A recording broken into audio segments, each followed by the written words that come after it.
പാലക്കാട് ചെമ്മണ്ണൂർ ജ്വല്ലറിയിൽ നിന്നും സ്വർണ്ണാഭരണങ്ങൾ കവർന്ന തമിഴ്നാട് സ്വദേശിനികൾ പോലീസിന്റെ പിടിയിലായിട്ടുണ്ട്. തമിഴ്നാട് വെല്ലൂർ സ്വദേശിനി സെൽവി, കൃഷ്ണഗിരി സ്വദേശി കൃഷ്ണവേണി എന്നിവരാണ് അറസ്റ്റിലായത്. പ്രതികളെ കോടതിയിൽ ഹാജരാക്കി റിമാൻഡ് ചെയ്തു.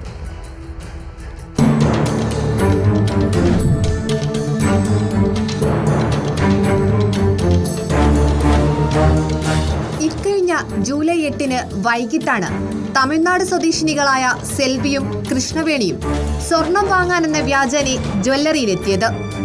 ആഭരണങ്ങൾ നോക്കുന്നതിനിടയിൽ ജീവനക്കാരുടെ കണ്ണുവെട്ടിച്ച് 2 പവന്റെ സ്വർണ്ണക്കമ്മലുകൾ മോഷ്ടിച്ച് ഇരുവരും കടന്നുകളഞ്ഞു.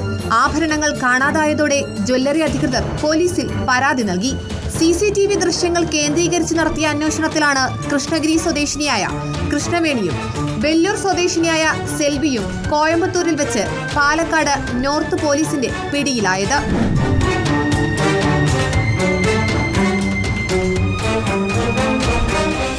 സമാനമായ കുറ്റകൃത്യത്തിന് കോയമ്പത്തൂരിലെ ജയിലിലായിരുന്ന പ്രതികൾ ജാമ്യത്തിലിറങ്ങിയാണ് പാലക്കാടെത്തി മോഷണം നടത്തിയത്. ഇരുവരുടെയും പേരിൽ 12ഓളം മോഷണക്കേസുകളുണ്ടെന്ന് പോലീസ് കണ്ടെത്തി. ജ്വല്ലറിയിലെത്തിച്ച് തെളിവെടുപ്പ് നടത്തിയ ശേഷം കോടതിയിൽ ഹാജരാക്കിയ പ്രതികളെ റിമാൻഡ് ചെയ്തു.